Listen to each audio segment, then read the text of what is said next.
오늘은 에베소 6장 1절부터 우리 공부하겠습니다. 다 같이 에베소 6장 1절을 소리내어 읽겠습니다. 자녀들아, 너희 부모를 주 안에서 순종하라. 이것이 옳으니라.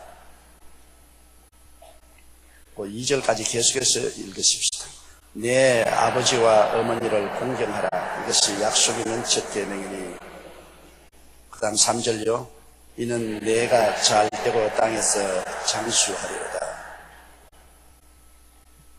세상의 모든 사람들이 다 잘되고 장수하기를 원합니다. 새해 첫 인사가 복 많이 받으십시오. 그리고 우리가 사람 만나면 평안하십니까? 안녕하십니까? 무사하시죠? 다 잘되고 장수하기를 원합니다. 그런데 우리가 잘될 것이라는 것과 장수할 것이라는 부정이 있으면 좋겠는데 부정이 없기 때문에 세상 사람들은 두려워해서 혹시 잘 될는지 그렇지 않으면 장수할는지 못할는지 알기 위해서 사주팔자도 보러 갑니다. 손금도 보고 관상도 보고. 그 왜 봅니까? 잘 될는지 못 될는지 모르기 때문에 불안합니다. 장수할는지 단명할는지 모르기 때문에 불안합니다. 그런데 우리 예수 믿는 사람은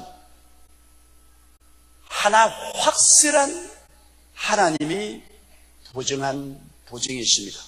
그것은 부모를 공경하면 세상에서 잘되고 장수하라는 것을 하나님의 약속 있는 계명이라고 말하셨습니다. 하나님이 약속을 딱 붙여놓은 첫째 계명입니다. 여러분, 하나님이 약속하시고 거짓말한 적 있습니까? 하나님은 인생이 아니시니라 거짓이 없으시고 인자가 아니시므로 시건치 아니하십니다. 그가 하신 말씀을 반드시 이루시고 그가 약속하신 것을 성취하시는데 하나님의 계명 중에서 인간에 향한 계명의 첫 번째로 내 부모를 공경하라고 했는데 거기에 약속을 딱 붙여놨습니다.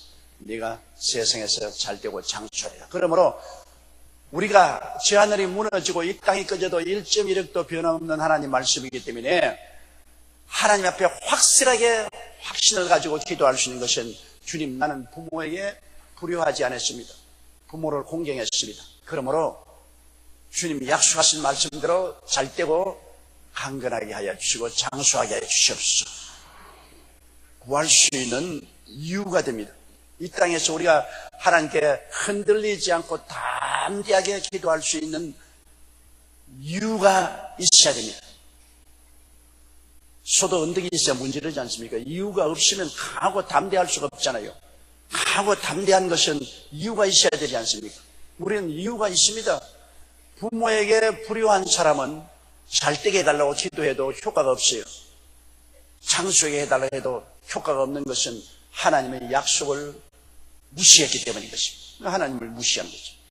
그러나 내가 부모에게 내 인간으로서 할 수 있는 최선을 다해서 공경하고 효도를 했으면 우리가 기도할 때 하나님, 저는 저희 할 수 있는 힘은 다해서 부모를 공경하고 효도했습니다. 그래도 모자라긴 하지요. 그러나 제가 할 수 있는 최선을 다했으니 주님 약속한 대로 제가 세상에서 잘되게 해주시고 장수하게 해주시옵소서. 우리가 담대하게 확신을 가지고 구할 수 있는 조건이 되는 것입니다.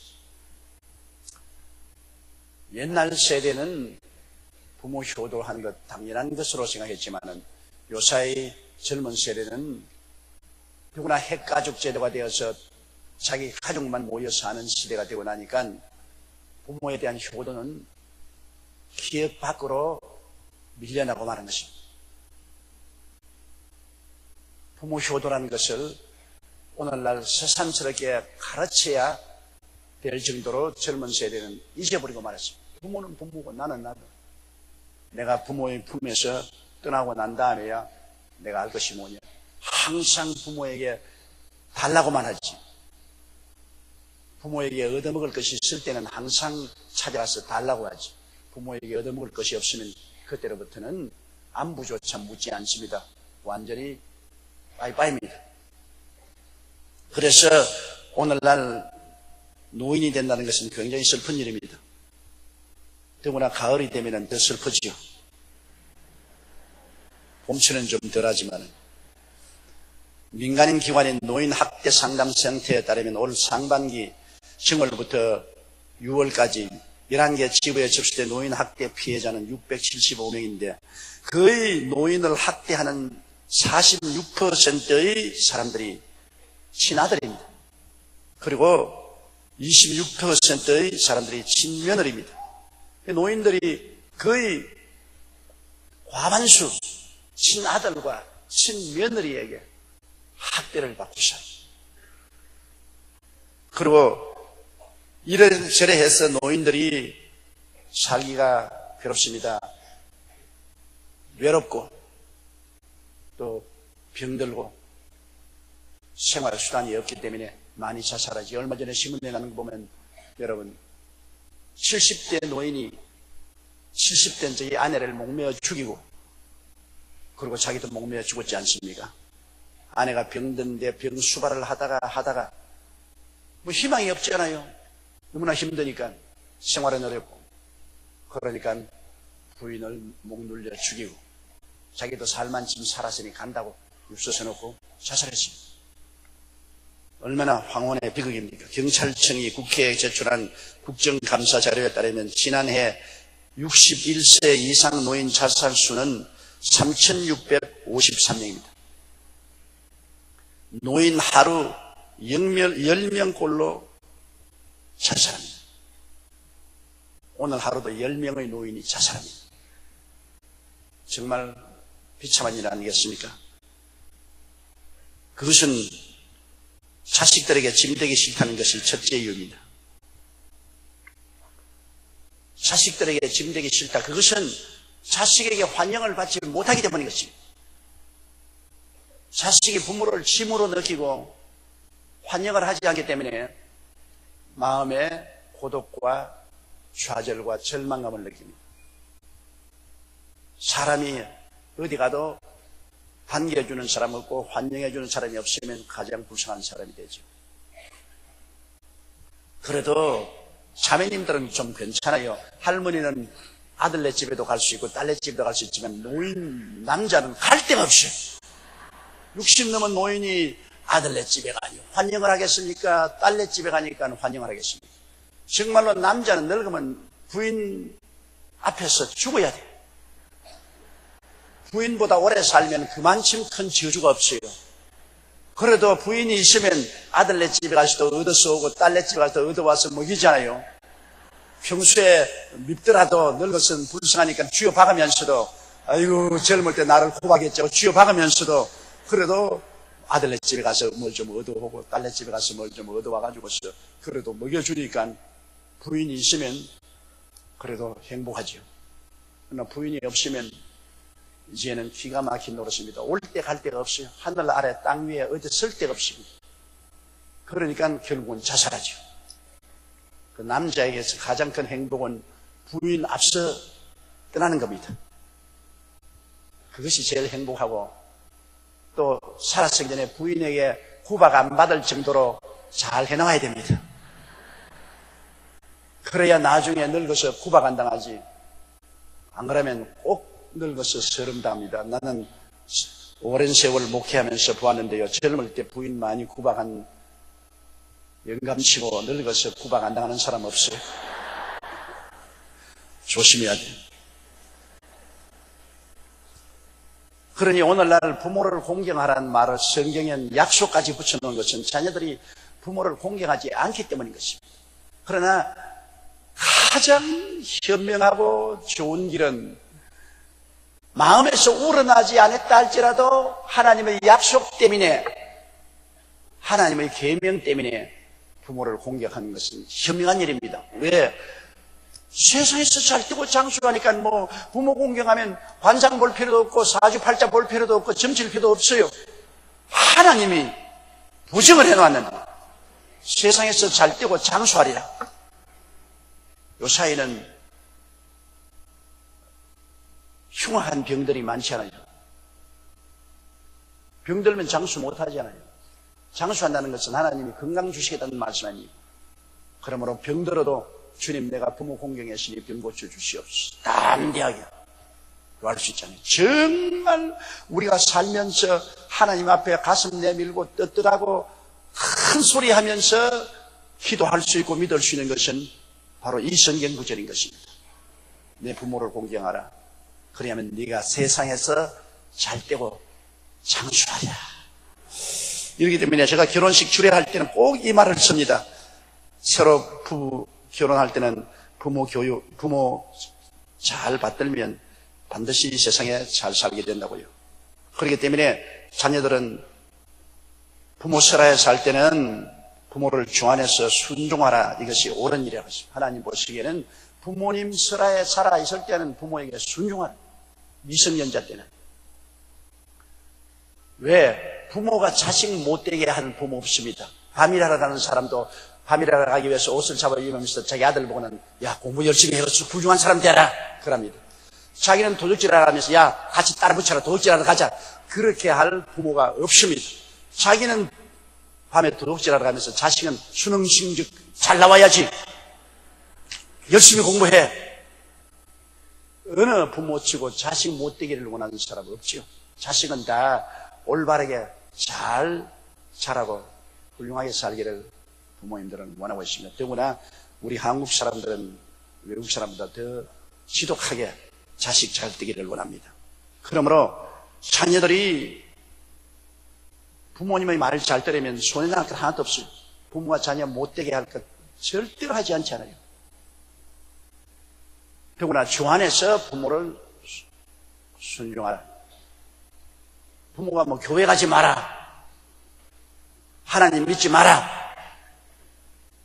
주님 따라가지 마라. 이런 것은 잘못된 교육이지요. 그것을 순종해서는 안 되죠. 주님 안에서 하나님의 뜻에 어기지 않은 그 범주 안에서 부모에게 순종하라. 우리 예수 믿는 사람은 항상 그것이 하나의 경계선입니다. 주님 안에서. 아내들이여 남편에게 복종하라. 그것도 주님 안에서. 주님의 뜻이 어긋나지 않은 범주에서 아내는 남편에게 복종하고 자녀들은 주님이 주신 가르침을 어기지 않은 한도 내에서 부모에게 순종하라고 말했습니다. 그것이 하나님 보시기에 좋은 일이다. 내 아버지와 어머니를 공경하라. 이것이 약속 있는 첫째 계명이다. 내가 잘되고 땅에서 장수하리로다. 4절요. 또 아비들아 너희 자녀를 노엽게 하지 말고 오직 주의 교양으로 훈계하라. 자녀들을 무리하게 대하는 부모들이 많습니다. 부모들이 자녀를 자기 개인 소유물로 생각합니다. 자녀는 자기 개인 소유물이 아니라 하나님이 맡겨준 기업입니다. 자녀는 하나님의 선물이요 우리에게 준 기업입니다. 잘 길러내는 것이 하나님 앞에 책임을 다하는 것입니다. 제 개인 소유는 아닙니다. 오늘 자녀가 저의 개인 소유라고 생각하기 때문에 부부싸움하고 자녀와 함께 동반 자살을 하고 혹은 살기 어렵다고 자녀를 한강물에 가서 던져버리고 이렇게 하는 것은 중대한 범죄입니다. 자기 소유물이 아닌데요. 하나님이 맡겨놓은 것인데 왜 하나님 맡겨놓은 생명을 자기 마음대로 죽이고 살리고 합니까? 아동학대는 가장 나쁜 죄질입니다. 왜 아동은 자기를 보호할 수 있는 힘이 없지 않아요. 그런 자기를 보호할 수 있는 힘이 없는 어린 자녀를 학대를 해서 허리띠를 끌어서 때리고 담뱃불로 지지고 밥을 굶기고 그래서 죽이는 일도 있잖아요. 대개 계모가 들어오면 그렇게 한 것이 우리 신문지상에 많이 나타났잖아요. 자기 자식이 아니라고 해서 전처의 자식이라고 해서 그렇게 박대하고 또한 아버지도 계모의 말을 듣고 그 자식을 박대하는 이건 굉장히 하나님 앞에 나쁜 죄질이. 왜냐하면 자녀라는 것은 자기 스스로를 변호할 수 있는 보호할 수 있는 힘이 있으면 모르겠는데 아무 힘이 없으니까 때리면 맞고 안 먹이면 굶고 쫓아내면 길거리에 나가고 어찌할 수 없는 약한 존재입니다. 약한 이 어린 아이를 학대하는 것은 용서할 수 없는 죄악인 것입니다. 그러므로 부모가 자녀를 돌볼 때도 자녀가 속으로 분노가 나도록 모여서 반발하도록 그렇게 억지로 자녀를 다스리면 안 되는 것입니다. 자녀를 잘 이끌어가야지. 잘 돌보아줘야지. 여기 보면은 주의 교양과 훈계로 양육하라. 주님이 가르치시는 말씀을 중심으로 해서 잘 우직기도 하고 교훈도 하고 그렇게 해라. 어린아이들은 아직까지 유약하고 아무것도 모르는 백지와 같으니까 이 마음속에 완전한 사람으로 생각하면 안 됩니다. 어린아이는 아직 모르기 때문에 철이 없으므로 수많은 실패를 통해서 배우는 겁니다. 어린아이가 일어나서 걷는 거 보십시오. 그런 말을 배울 때 얼마나 많이 넘어집니까? 그냥 한꺼번에 일어나서 뛰는 사람은 없어요. 넘어졌다가 일어나고 한번 일어나면 온 가족이 박수를 치고 자기도 좋다고 박수를 치고 그렇게 하잖아요. 그래서 일어나서 저벅저벅 걷는 것이죠. 어린아이가 단번에 똥 오줌 갈립니까? 똥도 사고 오줌도 사고 계속해서 그러다가 점점 자라나면서 대소변을 갈리게 되고 또 밥도 자기 혼자 못 떠먹다가 온 전신에 음식을 흩다가 나중에 자라면 먹게 됩니다. 그렇지 자라는 과정에 있어 많은 실패를 통해서 자라는 것입니다. 그러므로 이 세상에 실패하는 사람, 고의적으로 일을 가르치는 건 아니고 자기가 능력이 없어서 실패하는 사람을 구박하고 벌주어서는 안 됩니다. 실패를 통해서 배우는 것이죠. 어른들도 마찬가지입니다. 자기가 능력이 없어 실패하는 걸 왜 어떻게 합니까? 능력이 없어 실패하는 것은 격려하고 가르쳐서 실패를 교훈 삼아 더 잘하게 만들어야죠. 실패했다고 해서 당장 모가지 자르고 실패했다고 해서 벌을 내리면 안 됩니다. 인간이 고의적으로 하는 것은 안 돼요. 자기가 일부러 잘못하는 것은 그건 책임을 져야죠. 그러나 자기로서는 최선을 다했는데 안 되는 거 어떻게 합니까? 100m 경기를 하는데 자기는 죽도록 뛰었는데 꼴찌했습니다. 어떻게 합니까? 꼴찌했다고 때려 죽이겠습니까? 박세리 죽도록 쳤는데도 꼴찌했거든. 공항에 들어와서 울지 않아요. 왜 그런지 모르겠다. 그렇게 골프로서 여성계의 세계적인 깃발을 날리던 박세리도 고의적으로 꼴찌한 건 아닙니다. 죽도록 했는데 꼴찌했다고. 어떻게 합니까? 그러면 격려하고 위로해서 다시 잘하도록 해줘야죠. 사람이란 다 실수할 수 있습니다. 다 넘어질 수 있어요. 그럴 때 사람들을 사랑으로 감싸주고 돌봐줘야 되겠습니다. 율법적인 것으로 판단하면 안 되는데 내가 남을 율법적으로 판단하면 나중에 그 율법의 자로서 내가 판단을 받게 됩니다.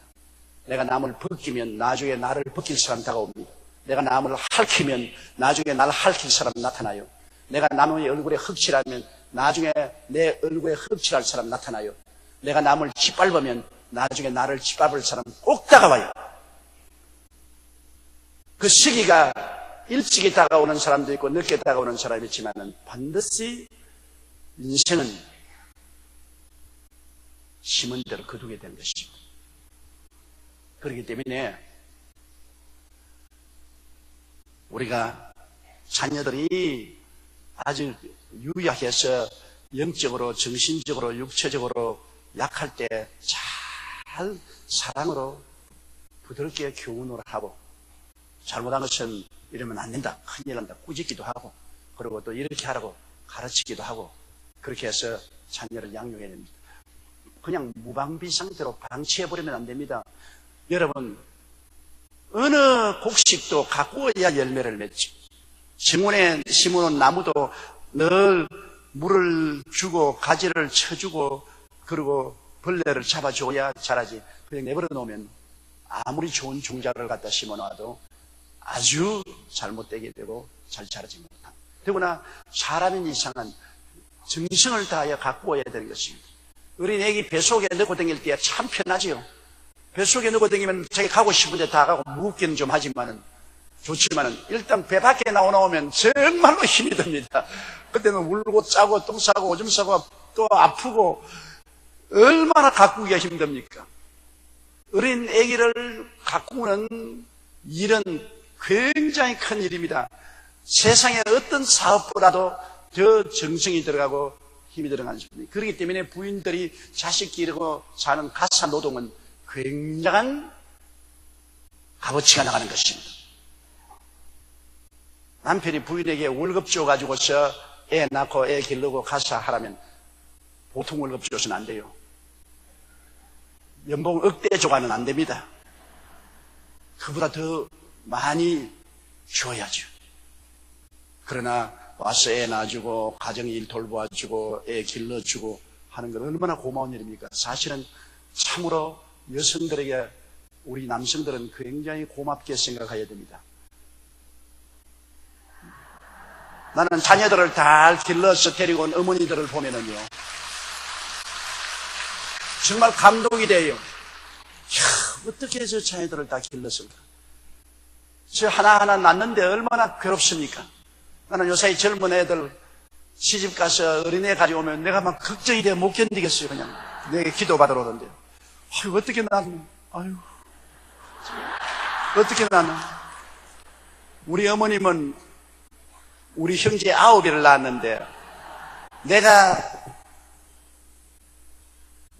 사물을 분별할 수 있고 말귀를 알아들을 때는 우리 어머님이 꼭 동생을 낳을 때 나 손잡고 하신 말이 있군요. 나 요번에 죽을는지 모르니까 나 죽고달랑 동생 다리 줘봐라. 내내 그 말씀 하시더라고. 나는 그때 별로 그 말이 무슨 말인지 몰랐어요. 그 아기를 낳으면 낳을수록 더 겁이 난다답니다. 그리고 그만큼 고통스러우니까 요사이처럼 의료시설이 없지 않고 집에서 그냥 산파 불러다가 아기 낳지 않습니까? 그 어머님이 꼭 그 말씀 하시더라고요. 내가 요번에 죽을지 모르니까 죽거들랑 어린 동생들 잘 돌봐라. 아버지가 장강하고 살 수는 없으니까 다른 어머니가 들어올 테니까 동생들 잘 돌봐라. 그러나 어머니가 동생 낳을 때마다 너무나 겁이 나더라고요. 그런데 다행히도 어머니가 지금 92살까지 살고 계시니 감사드립니다.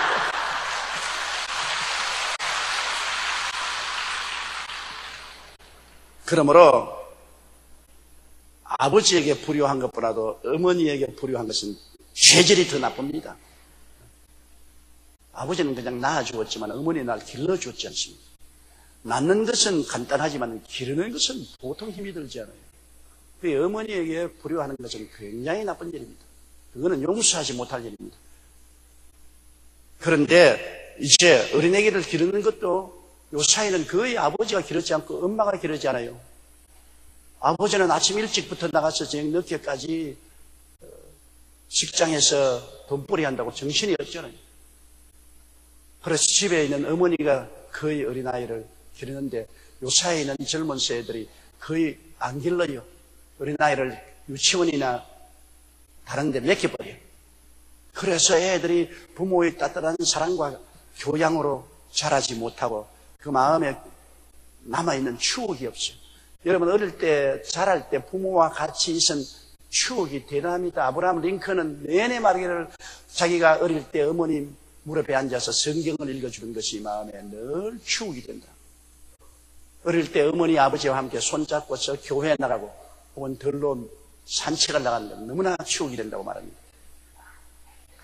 한국에 어떤 유명한 외교관이 있는데 늘 외교관으로 바쁘고 하니까 애들하고 놀아주는 기회가 없었는데 한번 휴일날 시간이 있으니까 부인이 말하기를 애들 데리고 오늘 낚시를 가세요. 애들이 낚시하는데 그래 오늘 뭐 휴일인데 내가 골프를 치러 가든지 안 그러면 집에서 낮잠 자면 좋겠는데 그러지 말고 애들 서비스도 좀 하세요. 그래서 그날 애들하고 낚시하러 갔습니다. 갔다 와서 그 분이 일기장에 적기를 오늘 하루 허송세월을 했다. 그리고 일기장에 있는데 나중에 애들이 커서 자라서 나가고 난 다음에 남겨놓은 집에 일기장을 보니까 애들의 일기장에 말하면 우리가 자라면서 오늘만큼 즐거운 날이 없었다. 아빠하고 같이 고기를 잡으러 갔다. 아버지는 헛송세워버렸다고 생각했는데 그 어린아이들은 그들 어릴 때 가장 즐거운 날이었다고 기록합니다. 그 추억이 오래오래 남습니다. 자녀들을 여러분 부모에게 가까이 갖다 놓으려면 추억을 만들어줘야 돼요. 사람이 자라면 부모를 떠나게 되잖아요. 자녀들은 부모를 떠나게 돼요. 그러나 두고두고 부모에게 전화도 하고 부모를 찾아오기도 하고 부모를 기억하게 하는 것은 자랄 때 부모가 어린아이들과 함께 나누은 추억이 그렇게 만드는 것입니다. 제가 여러 번 이야기했지만은 이제 천당 가신 제 좋은 친구 오디스 키너 목사님.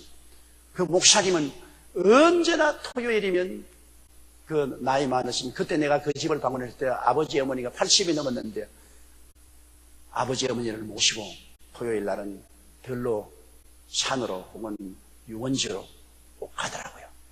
그래 내가 물었습니다. 어떻게 해서 토요일 날만 되면 아버지 어머니를 이렇게 모시느냐. 그 참 복이 드문 일이다. 그러니까 내 마음의 추억에 사무쳐서 이렇게 안 할 수가 없다. 왜 우리가 어릴 때 자랄 때 아버님은 목사니까 늘 바빴다. 늘 설교 준비하고 가정신방하고 바빴으나 토요일 날만은 꼭 우리 형제들을 데리고 놀러 갔다. 우리가 원하는 대로 유원지도 가고 산으로 들로 가셨는데 그게 우리는 일주일 내내 토요일 오기만 손꼽아 기다립니다. 아버지 어머니하고 가서 맛있는 음식도 먹고 즐겁게. 그런데 잊을 수 없는 것은 하루 토요일 날 우리가 다 옷을 갈아입고 정말 깡충깡충 뛰면서 이제 나간다고 좋아하는데 급한 전화가 왔다. 우리 성도 중에 전화가 와서 목사님 오늘 교회에서 긴히 꼭 만나야 되겠으니까 목사님께서 시간을 작정해서 만나 주십시오. 이건 아버지가 그 전화를 받을 때 애들이 사석이 됐다는 것입니다. 오늘은 다 걸렸구나. 급한 일이 생겼으면 아버지는 우리를 버려주고 그냥 교회로 가고 우리는 오늘 아무것도 아니구나. 그렇게 생각했는데 아버지가 전화 대답하기로 그래요. 우리 교회 성도들이 몇 분 있는데 미리 나하고 약속을 했습니다. 미리 나하고 오늘 시간 약속을 했기 때문에 그 성도들 약속을 깰 수 없으므로 당신은 다음 날로 미룹시다. 그래서 애들이 깜짝 놀랐다. 그래, 우리도 성도지. 우리가 뭐 목사님 아들, 딸이라고 성도 아니냐? 우리도 교회 나가는 성도지. 아버지가 우리하고 약속했으니까 우리 약속 지키지. 그래서 그 기억이 눈물이 나도록 좋았다는 것입니다. 너무나 마음에 즐거워요. 그러고 난 다음 다 커서 이제 장성해서 따로따로 나가게 되었는데 언제나 토요일이 되면 아버지 어머니 생각이 난다는 겁니다. 만사를 제껴놓고 우리들을 데리고 서비스해 주던 아버지 어머니. 급한 일이 생겨도 우리도 성도라고 해서 우리하고 약속한 것은 깨지 않았던 우리 아버지. 우리가 노년에 외로울 때 친구가 되어줘야지. 그래서 꼭 부모를 모십니다. 그 정말 놀라운 일이 아닙니까? 어린아이들에게 좋은 추억을 심어준다는 것은 길이 그 마음속에 부모를 기억나게 하는 것입니다. 어릴 때 그냥 들풀처럼 내동댕이 쳐버리고 나중에 와서 자식들이 부모에게 안 찾아온다고 원망해도 소용이 없습니다. 추억을 만들어 주십시오. 잊을 수 없는 추억들 말입니다. 사람은 살아가면서 조용한 시간이 되면 과거를 회상합니다. 늘 추억을 반추하는 것입니다. 그 추억 속에 부모님이 늘 기억이 나도록 추억을 만들어 주십시오. 그러면 그것이 여러분을 오래오래 자녀들이 생각하게 하고 부모를 사랑하게 만드는 것입니다. 이러므로 부모를 주님 안에서 사랑으로, 무엇보다도 사랑이 제일입니다. 사랑으로 품어주고 그 다음에는 징계를 하더라도 사랑으로 징계를 하고 교훈을 하더라도 사랑으로 교훈을 해서 내가 사랑받고 있다는 그 뜨거운 가운데서 어린아이들을 자라야지. 사랑 없이 그냥 매몰차게 매를 때리고 발길로 차고 욕을 하고 그렇게 하면은 자녀들이 삐뚤어지게 자랍니다. 대개 사회에 나가서 문제의 청소년이 되고 문제의 사람이 되는 사람들은 자랄 때 부모의 사랑을 받지 못한 사람들이 그렇게 됩니다. 자랄 때 부모님이 이혼했다든지 그렇지 않으면 다른 부모 밑에 자랐다든지 또 친부모 밑에 자라도 사랑을 받지 못하고 후박을 받았다든지 하면 그 마음속에 삐뚤어지게 되는 것입니다. 사회와 삶에 대해서 삐뚤어진 생각을 가지기 때문에 그 분노를 사회에다 갚습니다. 이웃에다 갚습니다. 그렇기 때문에 자랄 때 부모 설하에서 온전하게 못 자란 사람은 언제나 사회적으로 문제를 일으키고 굉장한 고통을 가져오게 되는 것입니다. 아비들아, 너희 자녀를 노엽게 하지 마라. 사랑 없이 교훈하고 훈계해서 반발심을 사도록 하지 말아야 되는 것입니다. 그 반발심은 오래오래 가고 감정이 되어서 내가 지금 어리니까 날 이렇게 대접하지. 그러나 내가 커서 보자. 내가 복수하겠다. 사람은 마음속에 복수의 감정을 꼭 가지고 있습니다. 아내도 남편에게 구박당하면 늙어서 보자. 난 지금은 젊으니까 말 못하지만 늙어서 보자. 30대, 40대 아내는 남편이 무슨 말하면 그래요, 그죠? 50대 넘으시오. 뭐라고? 어째? 당장 달라집니다.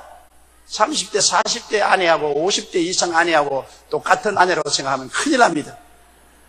30대, 40대 잘해놓으면 50대, 60대가 되어도 대접을 잘 받을 수 있는 것처럼 어린아이도 안 가집니다. 어린아이하고 유학할 때 사랑으로 교훈하고 훈계해서 잘 길러놓으면 나중에 나이 늙어서도 어린아이들은 올바르게 살고 삐뚤어진 삶을 살지 않고 올바르게 살고 부모와 늘 밀접한 관계를 가지고 있는 것입니다. 영국의 교육심리학자 허스가 조사한 결과를 보면은 24개국 10만 명의 존경받는 부모가 결정이 되는데 첫째로 자녀 앞에서 싸우지 않는 부모를 어린아이들이 제일 보호모로 삽니다. 우리도 어릴 때 보니까 아버지 어머니가 다투니까 굉장히 마음이 괴롭더라고요. 집안이 아주 가시방석이 되더라고요. 아버지 어머니가 어린아이들 보는 앞에서 다투면 안 돼요. 다투려거든 기다렸다가 밤에 애들 다 잘 때 그때 큰 소리 내지 말고 적은 소리를 다투어야 돼요. 사람이 살면서 안 다툴 수는 없죠. 의견이 부딪히니까 다투지만은 그러나 어린아이들 앞에서 큰 소리로 물건을 던지고 고래고래 고함을 치면 어린아이들 마음속에 큰 불안을 갖다 주고 마음에 상처를 입히게 되는 것입니다. 그러므로 어린아이 보는 앞에서 부모는 다투지 말라는 것입니다. 둘째는 자녀들에게 거짓말을 안 하는 부모가 가장 존경받는 부모가 됩니다. 애들에게 식은죽 묻기로 저 거짓말을 하면 애들은 말하기는 우리 어머니 아버지는 거짓말쟁이다. 그러면 인생은 거짓말을 하고 사는 것이 당연하다. 참 잘못된 것을 배우죠. 부모가 자꾸 내게 거짓말을 하니까 우리도 그냥 거짓말하고 사는 것이 인생이 사는 것이로구나 배워서 나중에 그로 말미암아 신용을 잃어버리고 큰 낭패를 당합니다. 인간이 사는 동안에 제일 큰 재산이 신용입니다. 장사하는 사람도 신용 잃어버리면 물건 못 팔잖아요.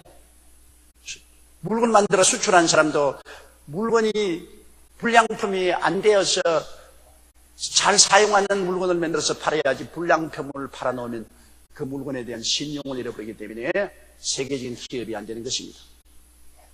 우리나라 한국의 삼성 제품, LG 제품 같이 또 현대자동차 같이 세계적인 제품이 되어가지 않습니까? 왜냐? 신용 때문에 그런 것입니다. 옛날에 한국자동차는 해외에 가면은 한국자동차는 신용이 없었습니다. 얼마 안 타면 문짝도 떨어져 나가고 엔진도 고장나고 형편없다고 했는데 러시아에는 한국차가 굉장히 든든하다는 신용을 얻기 때문에 날개돈씩 잘 팔리지 않아요.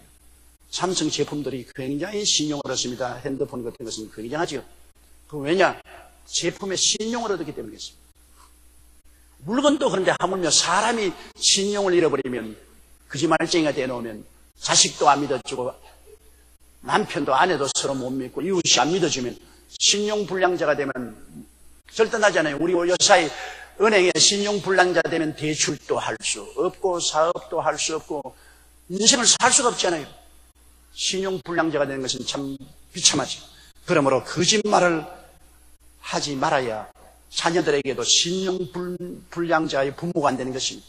부모를 믿을 수 있고 의지할 수 있게 되는 것입니다. 셋째는 자녀의 질문에 올바로 대답하는 부모. 어린아이가 묻습니다. 어릴 때 가장 귀찮은 것은 온갖 것 다 묻는다고요. 애들은 호기심이 많아가지고서 어린아이 때는 온갖 것 다 만져보고, 그리고 좀 자라면 여러 가지 질문을 많이 합니다. 여러 가지 있는 말 없는 말 질문을 다 합니다. 그런데 그 질문에 솔직하게 대답해 줘야 돼요. 엄마, 내가 어디서 나왔지? 백구문에서 나왔다. 나중에 우리 엄마 거짓말쟁이다 그러지 않습니다. 나는 어릴 때 자꾸 우리 할머니에게 물었습니다. 할머니, 나 어디서 나왔지? 우리 나이들 자꾸 그런 질문 하니까 너 다리 밑에서 주워왔다 그래요. 그것이 오랫동안 내 마음에 굉장한 충격이 되었어요. 조금만 우리 부모님이 나에게 싫은 소리 하면 다리 밑에서 주워왔기 때문에 나를 이렇게 하는 것보다 해서 여러 번 그 우리에서 들여다봤습니다. 아버지 어머니하고 나하고 닮은 게 있는가 없는가 보려고. 어린아이가 물으면 솔직한 대답을 해줘야 됩니다. 솔직한 대답. 대답하기 곤란한 문제라도 어렵지 않게 충격 없이 대답해 줄 수 있잖아요. 그러므로 자녀에게 성실하게 대답을 해줘요. 야, 귀찮다. 쓸데없는 질문하지 마라. 크면 다 안다. 학교 가면 다 배운다. 그렇게 하면 마음에 굉장히 충격을 받아요. 나를 어린아이라고 무시한다. 그렇기 때문에 질문에 올바로 대답하는 부모가 존경을 받는다. 넷째로 자녀를 편애하지 않은 부모. 자식이 많으면 어느 자식은 더 좋고 다른 자식은 덜 좋은 거 있어요. 우리 부모들은 늘 말하기를 열 손가락 깨물어봐라. 안 아픈 손가락 어디 있냐 하지만 길고 짧은 것은 있어요. 깨물면 다 아프죠. 잘난 자식이나 못난 자식 다 깨물면 아프지만 그러나 길고 짧은 것은 있지 않습니까?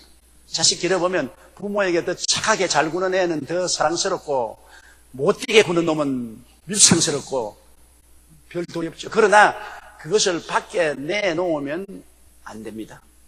밖에 내놓으면 자녀가 비뚤어지죠.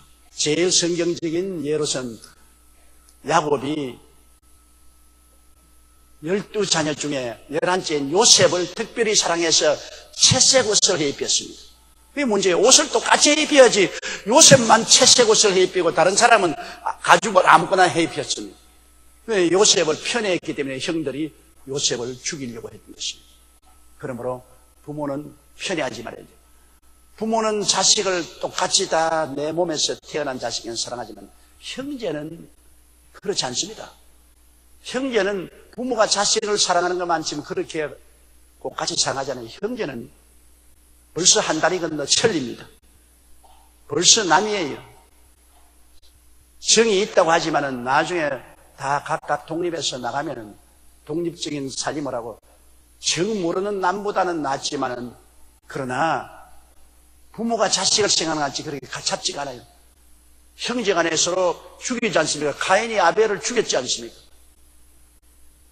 그러므로 부모가 자식을 편애하는 문제가 생기 더구나 부모가 큰 재산을 가지고 있으면 자식에게 상속할 때 누구는 많이 주고 누구는 적게 주느냐 이것 때문에 자식들 간에 큰 싸움이 벌어집니다.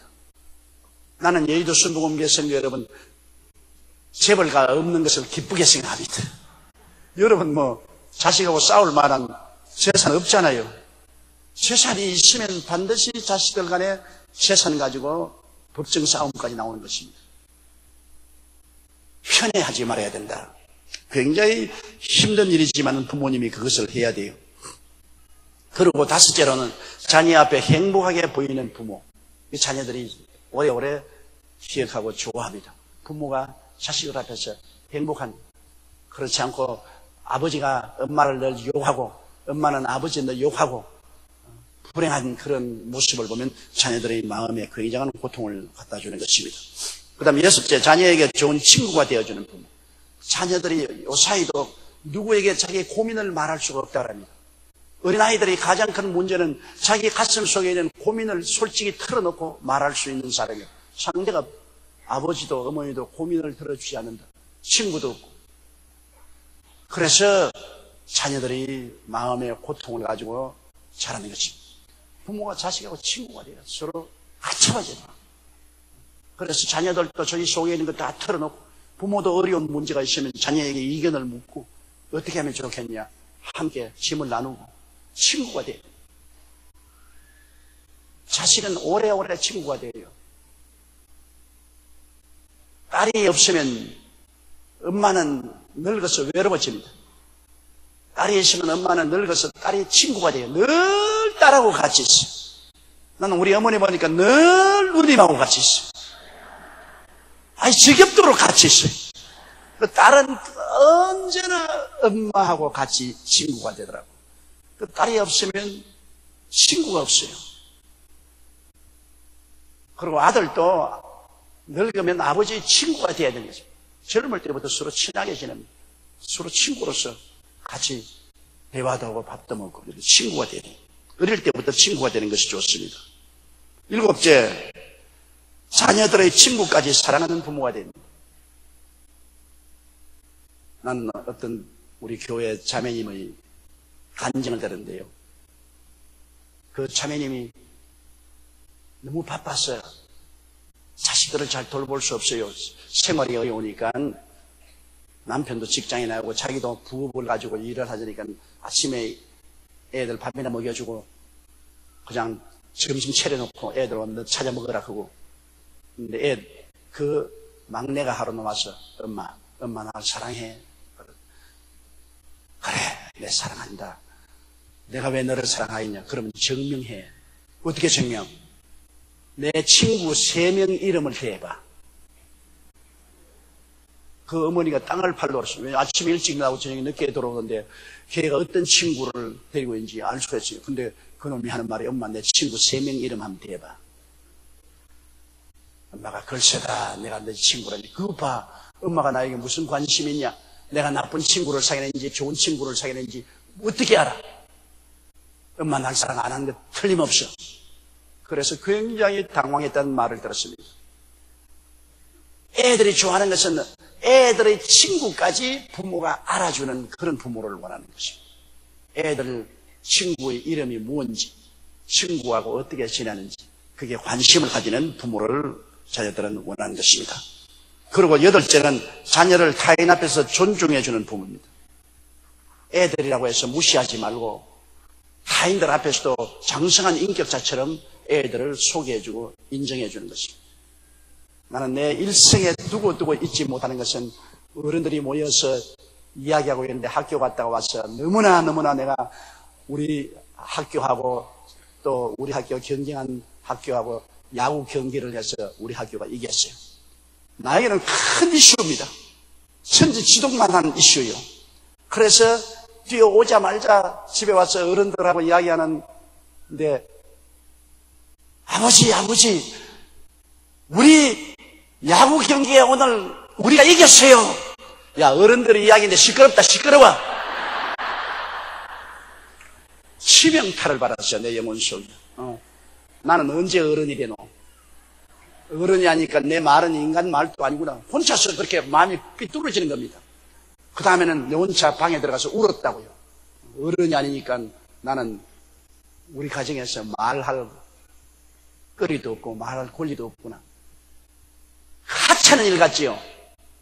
중학교 1학년 때 일어난 일입니다. 그때 내 나이 14살인데 지금 69살까지 기억하고 있어요. 마음속에 깊이 각인되어 있는 것입니다.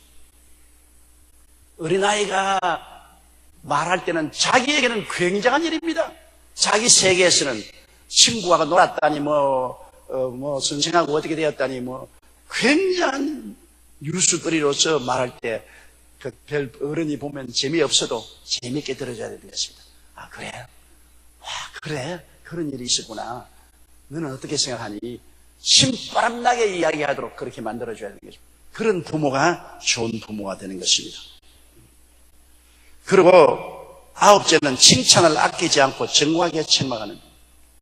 애들 잘하거들랑 칭찬을 아끼지 말아요. 뭘 잘하면 정말 플러스 알파 해가지고서 너 참 잘했다. 정말 자랑스럽다. 아, 기분이 좋다. 너 같은 아들, 너 같은 딸 둔 것을 자랑으로 생각한다. 그리고 잘못한 것은 무조건 하고 과음치고 욕하지 말고 너 이것 때문에 잘못했잖아. 너 생각해봐라 잘못했지? 본인이 고백하게 만들어야 돼. 잘못했다. 그럼 잘못했으면 잘못한 대가를 치러야 될 거 아니야. 몇 세대 맞아라. 너 그렇지 않으면 너 죄 지은 대가로 오늘 신발장에 신발 닦아라. 분명히 자기 자백을 받고 그러고 난 다음에 꾸짖어야지. 무조건 하고 막 화를 내가지고 잘못했다고 막 개새끼 소새끼 크고 그냥 쥐어받고 그러면 반발이 일어나잖아요. 어린아이들도 자기 잘못한 것은 다 알아요. 자기 잘못한 것은 다 아니까 불러다가 차근차근히 이거 어떻게 생각하냐? 잘했다고 생각하냐? 잘못했다고 생각하냐? 잘못했다고 생각한다. 잘못했다고 생각했으면 잘못하신 데 대한 대가를 지불해야 될 것이 아니냐? 그러니까 너가 세대 맞을래? 그래서 는 신발장 소재를 할래? 그를 정해서 공평하게 해줘야 돼요. 어린아이라고 해서 힘없는 것이라서 막 쥐어박으면 안 돼요. 그러므로 칭찬도 아끼지 않고 정확하게 책망도 하는 부분. 그리고 열째, 일관성 있는 말과 행동을 보여주는 부분입니다. 부모들가 이 말했다가 저 말했다가 요새 우리 정부처럼 이렇게 한다 했다 그 다음 또 안 한다. 부동산 가격 내린다.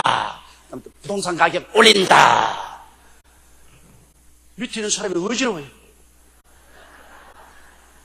그러니까 나중에 어떻게 됩니까? 나는 안 믿는다. 무슨 말로 해다니 콩으로 매주를 쏜다 해봐라 믿는가? 나는 내 길로 간다. 이렇게 되거든요. 정부도 국민 앞에서 일관성 있게 말을 해야 되는 것입니다.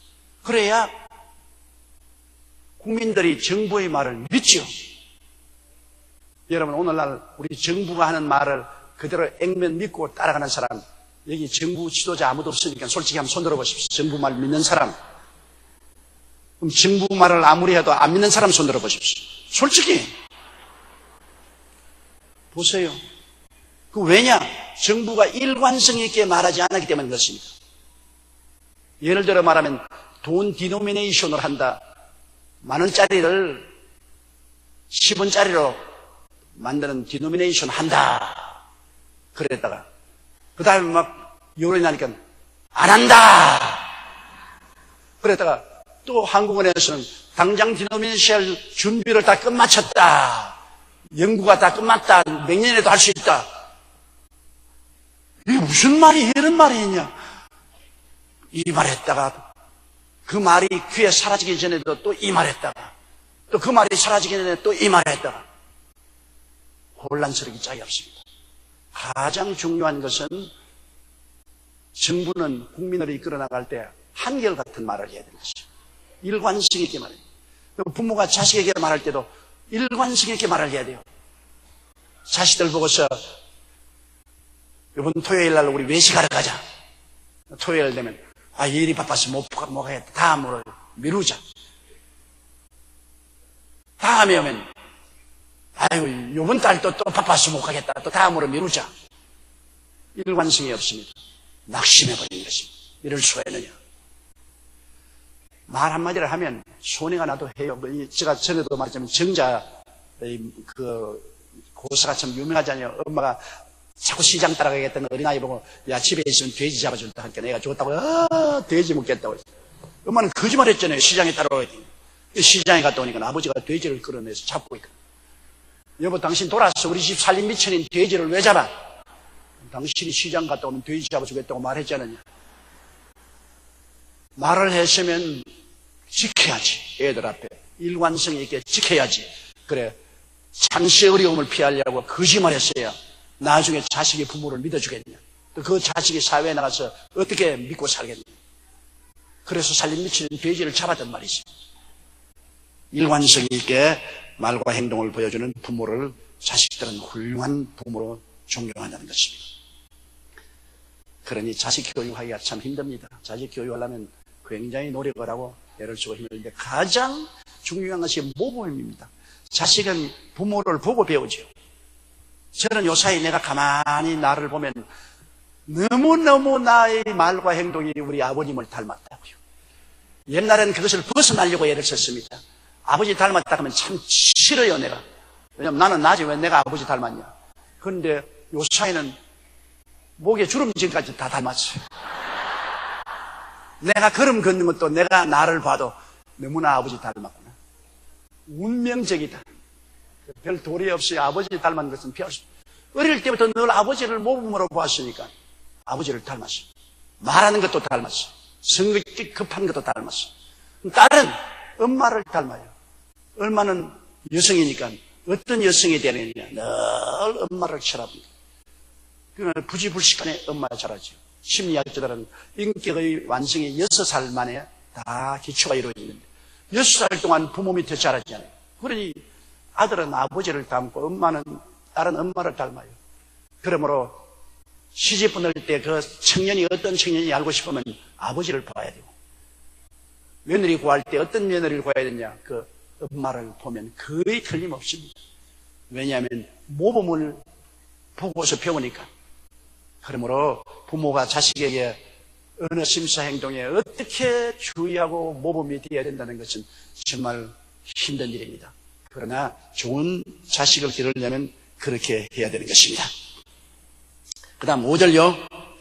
종들아 두려워하고 떨며 성실한 마음으로 육체의 상전에게 순종하기를 그리스도에게 하라. 요 사이에는 종의 제도가 없지요. 그러나 우리 한국 이시조선 때만 해도 종의 제도가 있었습니다.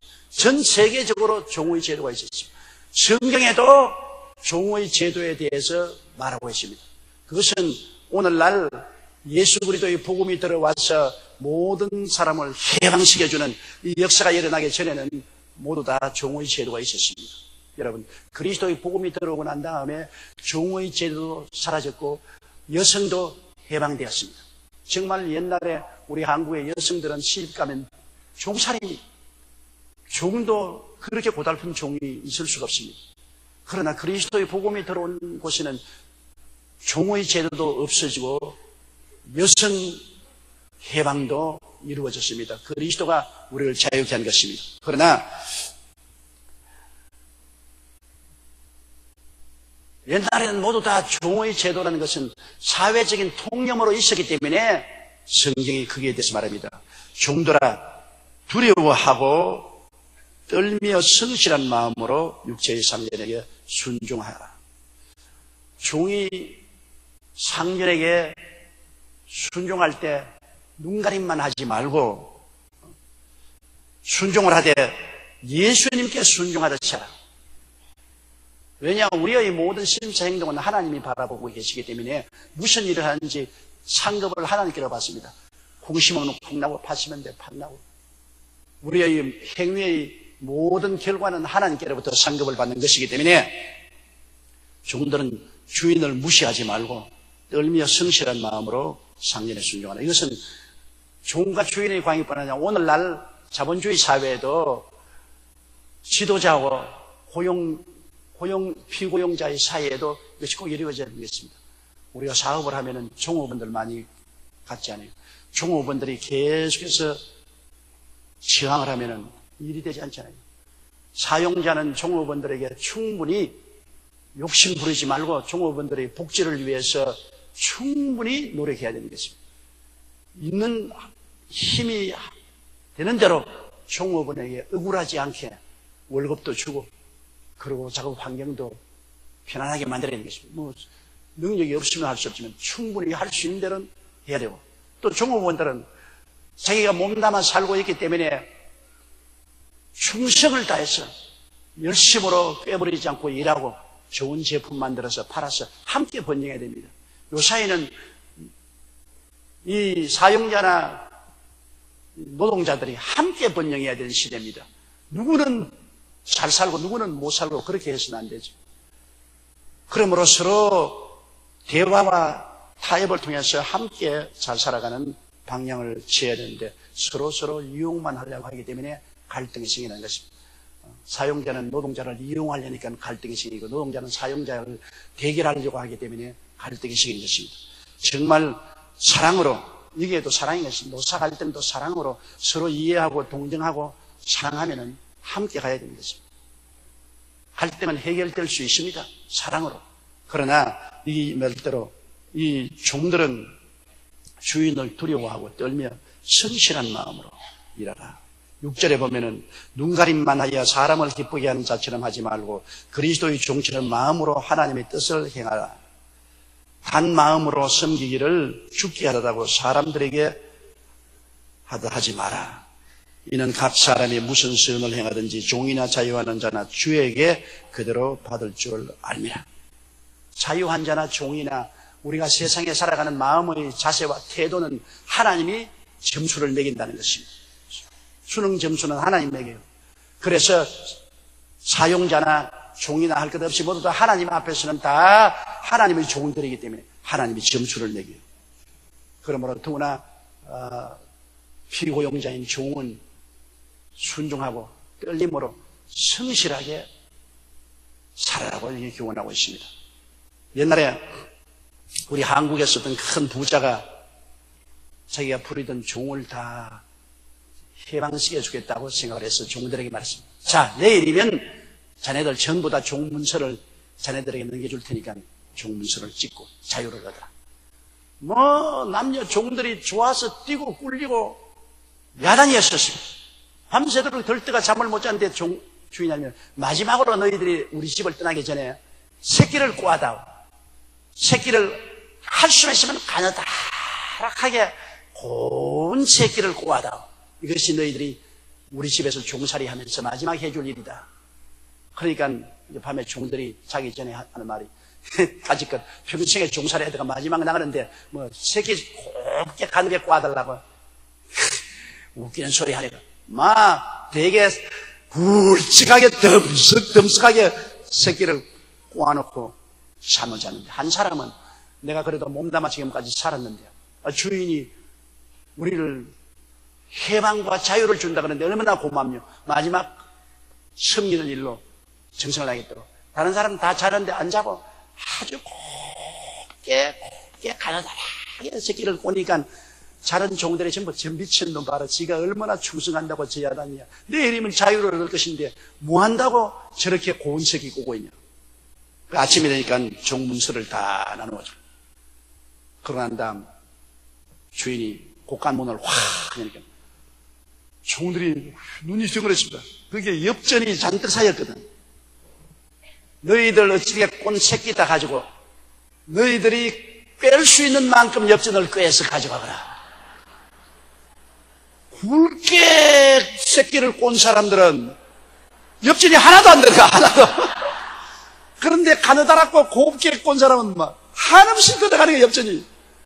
그러니까 나가는데 곱게 새끼를 꼰 사람은 한 짐 짊어지고 가는데 굵게 새끼를 꼰 사람은 하나도 가지 못하고 눈요기만 하고 나오고 마는 것입니다.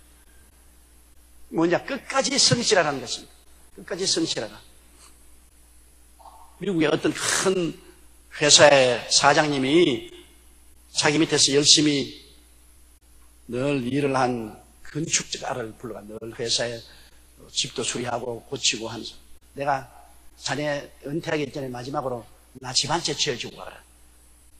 돈은 아끼지 말고 자재도 아끼지 말고 나에게 집 한 채 지어주고 가거라. 그게 내 마지막 소원이다. 그러니까 이 사람 입이 삐죽해서 내가 평생을 여기서 일했는데 이제 나가면서 자기 집 지어달라고 하수 집이야 지어주겠지. 내가 은퇴금도 받고 나가니까. 그러면서 아예 집을 덤석덤석하게 짓는 거예요. 재료도 그냥 아무거나 갖다 놓고 그냥 대패질도 아무렇게나 하고 집을 그냥 창들도 삐뚤어질만 안 삐뚤어질만 집만 만들어 놓고 집을 아주 싸구려 집을 졌습니다. 내가 자기 중인가 내일 은퇴하러 갈 놈이 무언다고 집을 잘 지었겠나.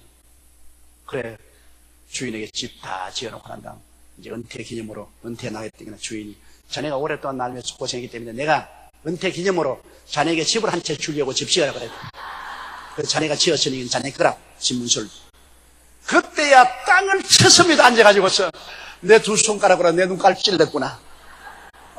좋은 재료로 내가 잘 지었으면 두고두고 내가 잘 살 건데 내가 이게 잘못해서 이렇게 되었고. 사람은 여러분 끝까지 성실해야 됩니다. 저는 미국에서 우리 교포의 이야기를 신문에 난 걸 보고 크게 감동을 했습니다. 워싱턴 DC에서 일어난 일인데 한국에서 이민간 교포인데 이탈리아 사람이 경영하는 자동차 수리 공장에서 직공으로 들어갔어요. 한국말밖에 모르고 영어도 모르니까 직공으로 들어가서 거기에서 일을 하는데 화장실에 가보니 화장실이 때가 이렇게 끼었습니다. 그리고 화장실이 더러워서 도저히 볼 수가 없어요. 왜? 뭐 수리 공장에서 일하는 직공들은 질도 낮고 또 주급받고 하는데 내가 뭐 때문에 그렇게 하겠냐. 그런데 이 한국 사람이 가가지고서 자기가 직장을 마치고 난 다음에 퇴근 시간에 무릎을 꿇어 엎드려서 전부 그 화장실 바닥에 때를 다 닦아냈어. 다 닦아내. 그리고 화장실 그 변기의 때를 다 닦아내고 전부 손으로 씻어내고. 그날부터 매일같이 화장실 청소를 합니다. 그러니까 같은 직원들이 저 한국 손놈, 미친놈, 영어도 할 줄 모르면서 지가 뭐 잘났다고 그래 화장실에 들어가서 저렇게 소재를 하느냐. 웃긴 놈이다. 그리고 하루는 주인이 오라더니 주인이 너 왜 시키지 않은 일을 하냐. 네가 퇴근하고 난 다음 화장실에 가서 그렇게 바닥을 닦고 화장실 청소를 한다고 해서 내가 너에게 가외에 돈을 더 줄 줄로 생각하느냐. 그래서 아니요, 난 돈 더 받으려고 생각하지 않습니다. 내가 이 회사에 들어와서 몸담고 월급을 받는 이상 이 회사는 내 집입니다. 어느 사람이 자기 집에 화장실을 이렇게 더럽게 해놓고 사는 사람이 누가 있습니까? 나는 이것을 내 집으로 생각하기 때문에 내가 우리 집을 정겹게 하는 것처럼 하는 것이 내 주인 월급 더 달라고 하는 거 아닙니다. 그러니까 걱정하지 마세요. 그러면서 계속해서 봄, 여름, 가을, 겨울 할 것 없이 화장실 청소를 했습니다. 이태리 노인이 이제 은퇴해서 사업을 하려고 하는데 이 한국 사람을 불렀어요. 내가 이 은퇴해서 사업을 팔려고 하는데 이 사업을 끝까지 성실하게 맡아서 성공시킬 사람은 자네 같은 사람밖에 없다. 자네는 시키지 않은 일을 성실하게 일을 해주었다. 그러므로 자네가 이 기업체를 사가게. 난 돈이 없습니다. 내가 어떻게 기업체를 사갑니까? 그러니까 내가 하는 말은 자네 같은 사람은 절대 거짓말하고 남 속여먹을 사람이 아니다. 그냥 공짜로 넘겨줄 테니까 평생에 돈을 버는 대로 나에게 갚아라. 호박이 능굴째 떨어져 버렸습니다. 이태리 사람이 확실히 믿는단 말입니다. 그 성실한 인격을 믿고 돈 한 푼도 안 받고 그대로 공장 넘겨주고 나중에 네가 돈 버는 대로 갚아라. 이 성실한 사람이 얼마나 신뢰를 받고 대접을 받지 않습니까? 사람은 여러분 끝까지 성실한 것이 최고입니다. 인간 세상에 살면서 재산이 성실입니다. 근데 마지막 떠나갈 곳이라도 주인처럼 행동하고 아주 성실하게. 하나님도 우리가 성실하게 인생을 사는 것을 가장 귀하게 생각합니다. 이렇기 때문에 이 성경에 종에게 하는 말은 주인에게 순종하고 떨며 성실해. 눈만 기쁘게 하기 위해서 눈앞에서만 알랑알랑하고 떠나가면 그뿐인 그런 일을 하지 마라. 끝까지 보든지 아니 보든지 성실해라. 왜? 누가 보느냐? 하나님이 보고 계신 것입니다. 사람은 안 보아도 하나님은 보고 계신단 말입니다. 그러면 나중에 결과는 하나님이 갚아주시는데 그것이 일찍 보답이 안 온다고 사람들은 우습게 여깁니다. 그러나 하나님의 사역은 보답이 일찍 올 때도 있고 천천히 올 때도 있습니다. 반드시 사람이 무엇으로 심든지 그대로 거두게 되는 것입니다. 그러므로 종들이 떨며 순종하고 성실하게 주인을 섬기면 그 보답이 하나님께로부터 오고 또 주인도 역시 한 가지인 것입니다. 그러므로 인생을 살면서 성실하게 사는 것이 가장 놀라운 지혜인 것을 이 성경은 말해주고 있는 것입니다. 오늘은 자식이 부모 공경하고 부모가 자식을 돌보고 종들이 주인을 섬기고 주인이 종들을 어떻게 돌볼지 이 교훈의 말씀을 가지고 우리가 은혜를 나누고 있었습니다.